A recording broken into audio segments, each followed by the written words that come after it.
भारतीय कुश्ती की दुनिया में फोगाट परिवार का नाम हमेशा से चमकता रहा है। बेटियों को पहलवान बनाने का सपना देखने वाले महावीर सिंह फोगाट और उनकी बेटियों बबीता और गीता ने भारतीय कुश्ती में एक नई क्रांति ला दी थी। लेकिन वो विनेश थी जिन्होंने फोगाट परिवार का नाम और ऊंचा किया। ये कड़वी सच्चाई है कि विनेश ने लोकप्रियता के मामले में अपनी चचेरी बहनों को पीछे छोड़ दिया। शायद ये बात दंगल गर्ल के नाम से मशहूर फोगाट सिस्टर्स हजम नहीं कर पा रही हैं, इसीलिए वो आए दिन विनेश पर निशाना साधती रहती है। लेकिन इस बार उन्होंने जो समय चुना है वो विनेश की जिंदगी का एक निर्णायक मोड़ है। विनेश ने कुश्ती छोड़कर राजनीति का दामन थाम लिया है और वो जुलाना से हरियाणा विधानसभा चुनाव में ताल ठोक रही हैं। जब वोटिंग में केवल 2 दिन रह गए थे, इस परिवार में चल रहे विवादों के बीच बबीता फोगाट ने फिर से विनेश पर निजी हमला किया है। बबीता ने बताया कि कैसे उनके पिता महावीर सिंह फोगाट ने विनेश को व्यक्तिगत नुकसान से उबरने में मदद की, उन्हें भारत की सबसे प्रतिष्ठित पहलवानों में से एक बनाया। बबीता के इस खुलासे ने एक बार फिर से फोगाट परिवार में चल रही प्रतिद्वंदिता को सुर्खियों में ला दिया है। बबीता फोगाट ने अपने धन्यवाद नोट में द्रोणाचार्य पुरस्कार विजेता और कुश्ती कोच महावीर सिंह फोगाट को धन्यवाद न देने पर अपनी चचेरी बहन विनेश फोगाट पर पलटवार किया है। पेरिस ओलंपिक से अयोग्य घोषित होने के बाद विनेश ने सोशल मीडिया प्लेटफॉर्म एक्स पर एक खुला पत्र साझा किया था। उसमें चाचा महावीर सिंह फोगाट का नाम गायब था। महावीर सिंह फोगाट की दूसरे नंबर की बेटी बबीता ने अब सार्वजनिक रूप से इस मामले पर बात की है। उन्होंने साझा किया कि कैसे उनके पिता ने विनेश को पहलवान बनाने के लिए कड़ी मेहनत की। बबीता ने एक इंटरव्यू में कहा, मैंने अपने पिता को जिंदगी में केवल 3 बार रोते हुए देखा है। सबसे पहले जब मेरी और मेरी बहनों की शादी हुई, दूसरा जब मेरे चाचा की मृत्यु हो गई और तीसरा जब विनेश ओलंपिक में डिस्क्वालीफाई हो गई। साल 2014 ग्लासगो कॉमनवेल्थ गेम्स की गोल्ड मेडलिस्ट बबीता ने कहा, जब मेरे चाचा की मृत्यु हो गई तो विनेश और उनके दोनों भाई बहनों ने अचानक कुश्ती छोड़ दी। मेरे पिता उनके घर गए, उन्हें कुश्ती में वापस लाने के लिए उनकी मां से लड़ाई की। कल्पना कीजिए उन्होंने विनेश को पहलवान बनाने के लिए कितनी मेहनत की है, लेकिन उन्होंने उस गुरु को छोड़कर सभी को धन्यवाद दिया। विनेश को पेरिस ओलंपिक की 50 किलोग्राम कुश्ती स्पर्धा के फाइनल में पहुंचने के बाद डिस्क्वालीफाई कर दिया गया था। 30 वर्षीय पहलवान का स्वर्ण पदक मैच के दिन वजन 100 ग्राम अधिक पाया गया था।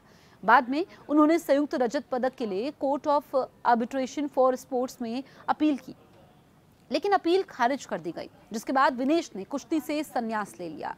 बबीता ने कहा कि आपने देखा होगा, जब शूटर मनु भाकर अपने ओलंपिक पदक के साथ घर लौटी तो उनके कोच उनके साथ थे।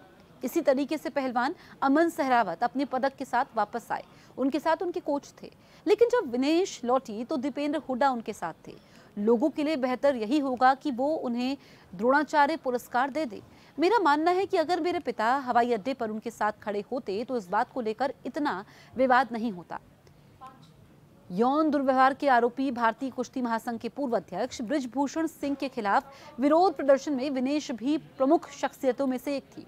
विरोध प्रदर्शनों में उनकी भागीदारी और भारतीय राजनीति में उनकी बढ़ती भूमिका ने उन्हें राष्ट्रीय सुर्खियों में बनाए रखा है। भारतीय जनता पार्टी की नेता बबीता ने कहा कि कैसे विनेश के राजनीति में प्रवेश ने उन्हें बदल दिया है। विनेश के राजनीतिक पदार्पण के बाद से बहनों के बीच दूरी बढ़ती चली गई। दोनों बहनों के बीच टकराव से भारतीय कुश्ती की सफलता का पर्याय माने जाने वाले फोगाट परिवार के बारे में पहले से ही जटिल कहानी में एक और पन्ना जुड़ गया है।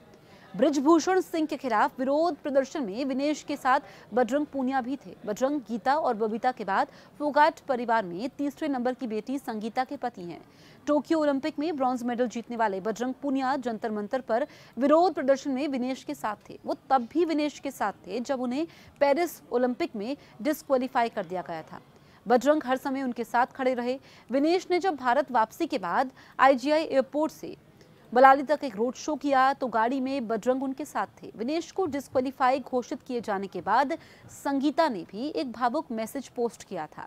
हालांकि द्रोणाचार्य पुरस्कार विजेता महावीर फोगाट ने विनेश के स्वागत कार्यक्रम में शिरकत की, अपनी भतीजी को गले लगाया। विनेश ने भी अपने चाचा के पैर छूकर उन्हें पूरा सम्मान दिया। विनेश वर्तमान में हरियाणा विधानसभा चुनाव लड़ रही हैं। उन्हें कांग्रेस पार्टी ने जुलाना निर्वाचन क्षेत्र से उम्मीदवार बनाया है। इस बीच बीजेपी पार्टी की मेंबर बबीता को आगामी हरियाणा चुनाव के लिए टिकट नहीं दिया गया। 2019 के चुनाव में वो दादरी से हार गई थी। हरियाणा में 5 अक्टूबर को मतदान है और नतीजे 8 तारीख को घोषित किए जाएंगे।